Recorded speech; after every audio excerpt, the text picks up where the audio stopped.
I'm the volunteer recording this video. And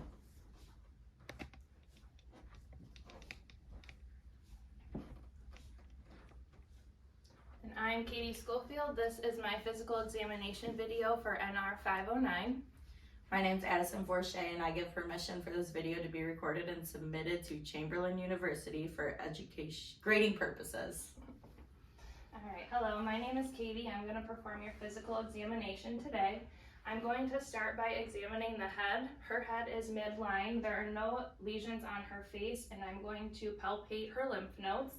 We'll start in front of the ear with the pre-auricular lymph nodes, behind the ear, post-auricular lymph nodes, back of the head, occipital lymph nodes, coming down to the tonsillar lymph nodes, across the jaw for the submandibular and the submental lymph nodes, and then the anterior cervical lymph nodes, posterior cervical lymph nodes, and the supraclavicular lymph nodes above the clavicles.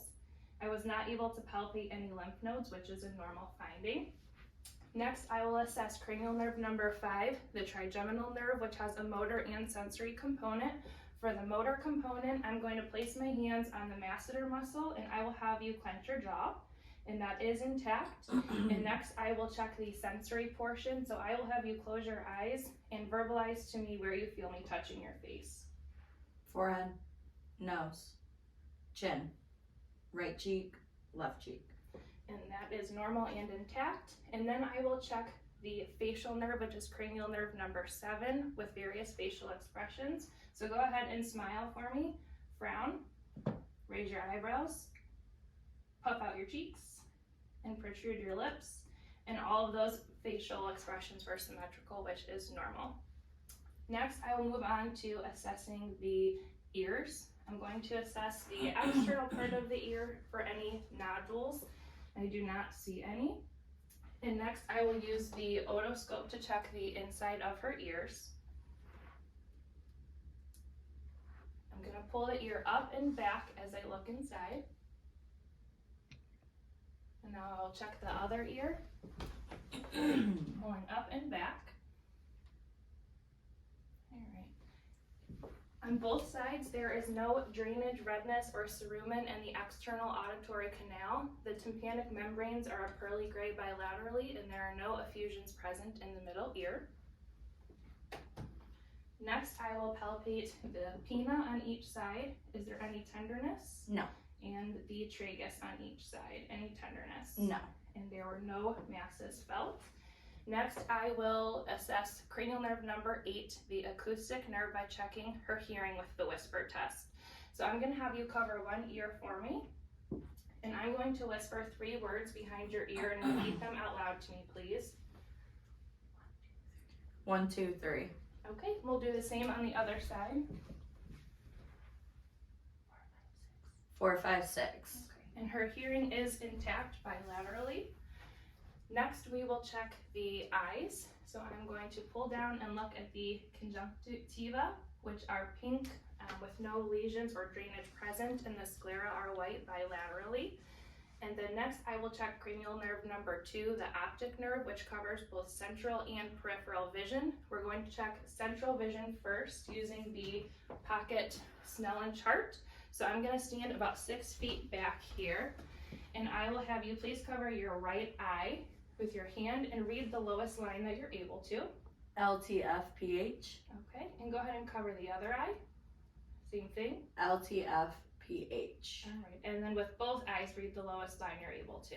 LTFPH. Okay, so her vision is 20/20, both in the right eye, left eye, and with both eyes. And next we will check the peripheral vision. So I will have you please stand up and come toward me just a little. All right, can you see my hands at the moment? No. Let me know when you can see them. No. Okay, from above, can you see them now? No. Let me know when you can see them. No. Okay. And how about, can you see them now? No. Let me know when you can see them. No. Okay, so her peripheral vision is normal. You can go ahead and have a seat. And I will continue checking cranial nerve number 2, the optic nerve, by checking the pupil response to light. So you are going to go ahead and just look straight ahead. I'm going to shine a light into each of your eyes, coming in from the side. Checking for constriction on each side. Do that one more time. Okay, so both pupils are round. They are about 3 millimeters and they both constricted appropriately to light, and that is normal. And next I will be assessing cranial nerve number 3, oculomotor, cranial nerve number 4, trochlear, and cranial nerve number 6, abducens, which all control the extraocular movements. So I'm going to have you look at my tip of my finger, and you're going to follow the tip of my finger with just your eyes and not moving your head.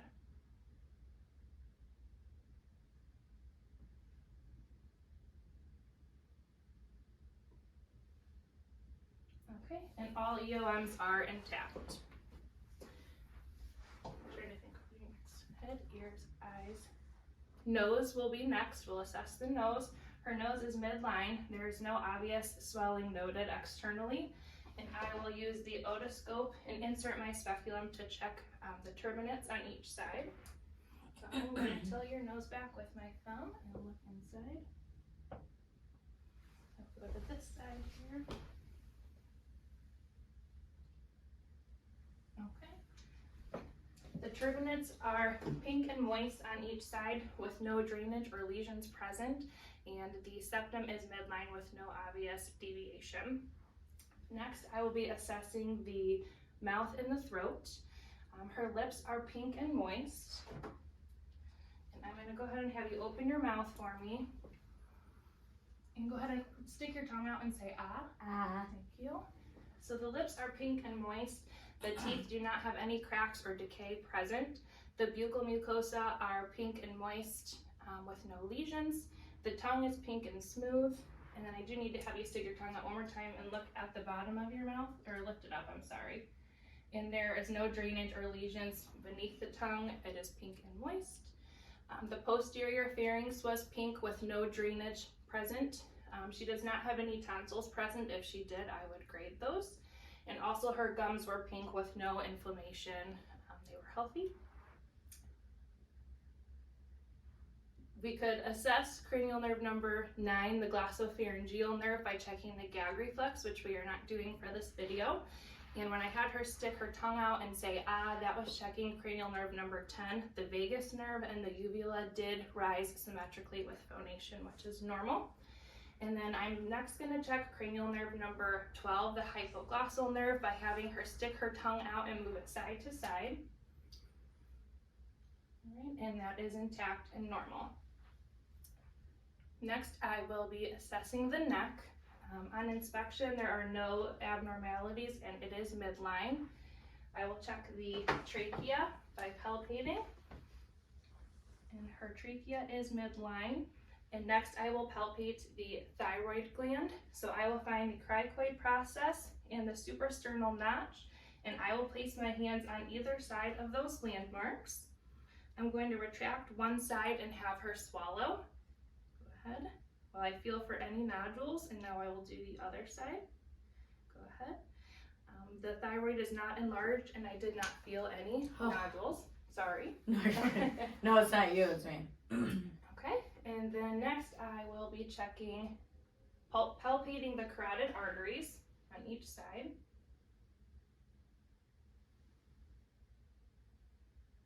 And they are normal and bounding on each side. And next I will auscultate for any bruits of the carotid arteries.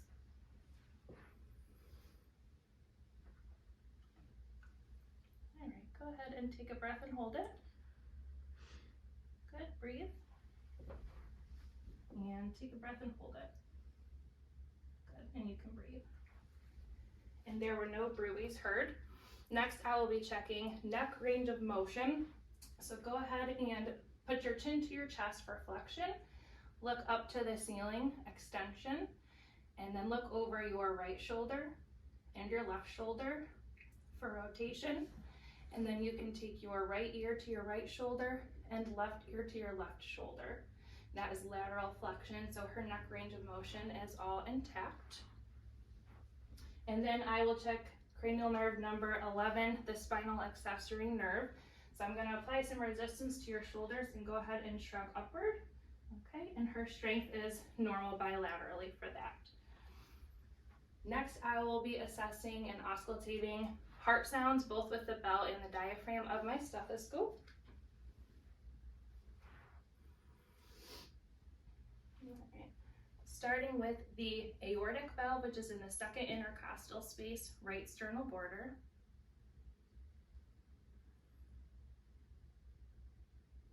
And then we will move to the pulmonic valve, which is in the second intercostal space, left sternal border. Down to Erb's point, third intercostal space, left sternal border.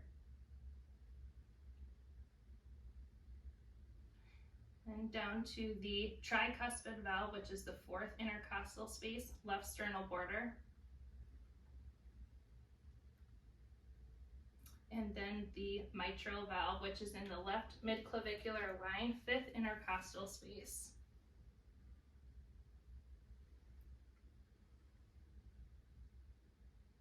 Okay, and she had a normal S1, S2 with no murmurs present. Next, I will be assessing the anterior chest. I don't see any obvious abnormalities, and the chest is symmetrical. And I will listen and auscultate for lung sounds in 6 fields in the intercostal spaces. Good, and take some breaths in and out of your mouth for me. Deep breath.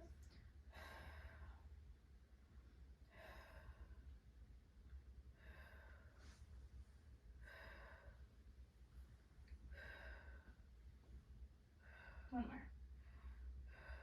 Okay, and her breath sounds are clear bilaterally. And next we will assess the posterior chest. So I will have you stand up for me and go ahead and face the other direction. And I'm going to auscultate the lungs in 8 locations, starting above the scapula, down through the lateral lung fields, including the right middle lobe. All right, and some deep breaths for me.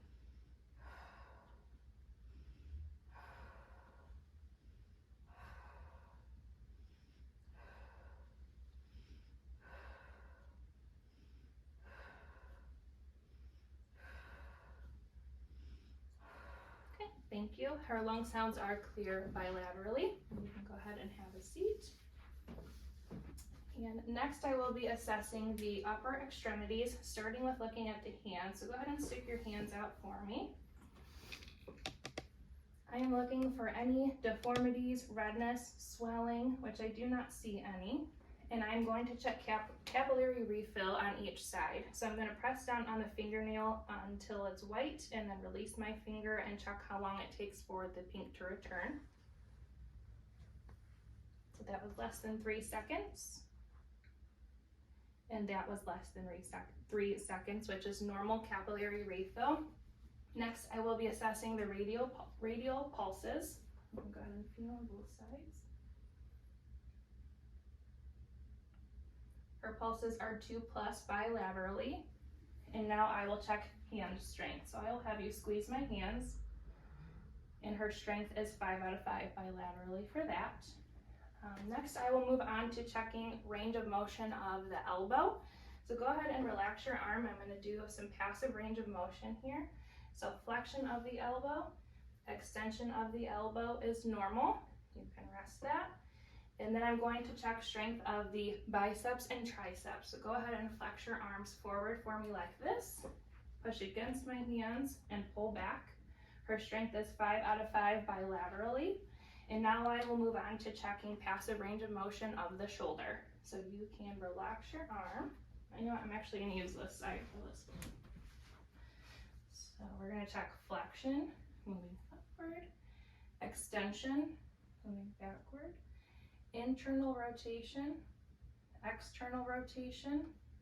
Go ahead and relax this down, and then abduction coming out, and then adduction coming across. And she has normal range of motion of her shoulder. I would like to note we typically check range of motion bilaterally, but for this assignment we were instructed to check range of motion unilaterally. And next we're going to check cerebellar coordination with rapid alternating movements of the fingers. So I will have you take your thumb and press it to your index finger, middle finger, ring finger, pinky, and go ahead and keep alternating and picking up speed. Good. And next I will have you place your hands on your thighs and then flip them the other way and back and pick up speed doing that there. Okay. And she has normal coordination with both of those movements. Next I will check deep tendon reflexes. Starting with the biceps tendon, I'm going to support her arm with mine. You can relax your arm. And I'm going to place my thumb on the medial aspect of the antecubital fossa and strike my thumbnail with the pointy end of the hammer. And look for the bicep to contract, which it did, and that was normal. Next, I will be assessing the patellar tendon reflex with the flat edge of my hammer. Make sure your feet are dangling, perfect.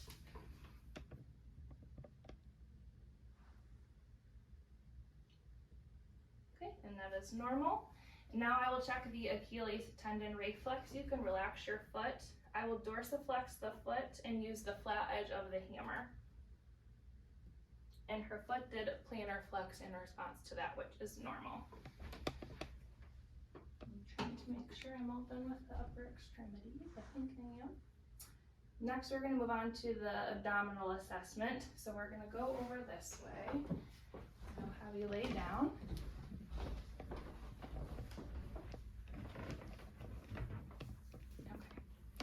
So typically we would expose the abdomen, look for any symmetry, pulsations, and check the contours.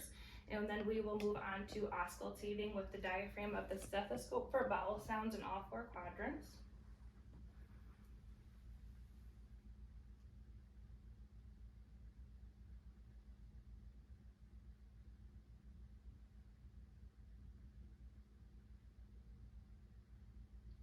Her bowel sounds are normal active in all 4 quadrants. Next, I will be auscultating the arteries in the abdomen for any bruits.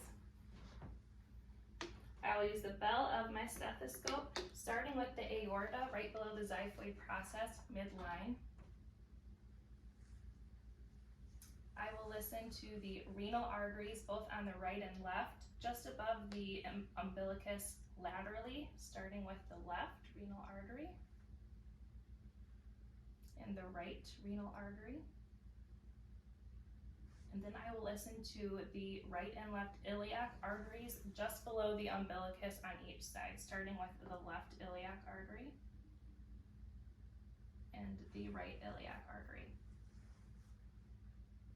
And I did not hear any bruits. Next, I will percuss the abdomen in all 4 quadrants, listening for tympany, dullness, or flatness. And that was normal. Now I will palpate in all 4 quadrants. Let me know if you feel tenderness while I'm pushing on your abdomen. No. No. No. No. Okay, and I did not feel any masses. She did not have any tenderness. Next, I will palpate the liver. I will do this by placing my left hand behind her back, my right hand up by the costovertebral angle, and I'm going to push in and upward as she takes a breath in. Okay, and there is no hepatomegaly, and now I will assess and palpate for the spleen. So roll just a little bit toward me. I'll place my right hand behind her back and use my left hand toward the costovertebral angle, and again I will push in and upward as she takes a breath in. Okay, and I was not able to palpate the spleen, which is a normal finding. And next I will be assessing the lower extremities. I'm checking the skin of the legs for any lesions, which I do not see any, and also for edema, which is not present. And now I will assess the range of motion of her hip, passive range of motion. So go ahead and keep your leg relaxed as I move your leg through some movements here. So we have flexion. We will not be checking hip extension in this video. Then we will have abduction, will come out, and adduction across the midline. And then I will check for internal rotation and external rotation. And her range of motion is intact in the hip. Next, I will check range of motion of the knee. So same thing, keep your leg relaxed. up, flexion and extension of the knee, and that is intact. And now I will check strength of the knee. So go ahead and bring your legs up with your feet flat. Push against my hands and pull back. And her strength is 5 out of 5 bilaterally of the knees. You can straighten your legs. And now I will check range of motion of the ankle. So I'm checking dorsiflexion, plantar flexion, and rotation of the ankle, and that is normal. Now I will assess strength of the ankles. So go ahead and push down against my hands, pull back. Okay. Her strength is 5 out of 5 bilaterally, both with plantar flexion and dorsiflexion. And I will finish by checking her dorsalis pedis pulses bilaterally.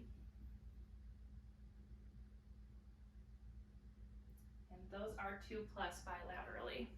Okay, we're actually gonna stand up and come back this way to finish the exam.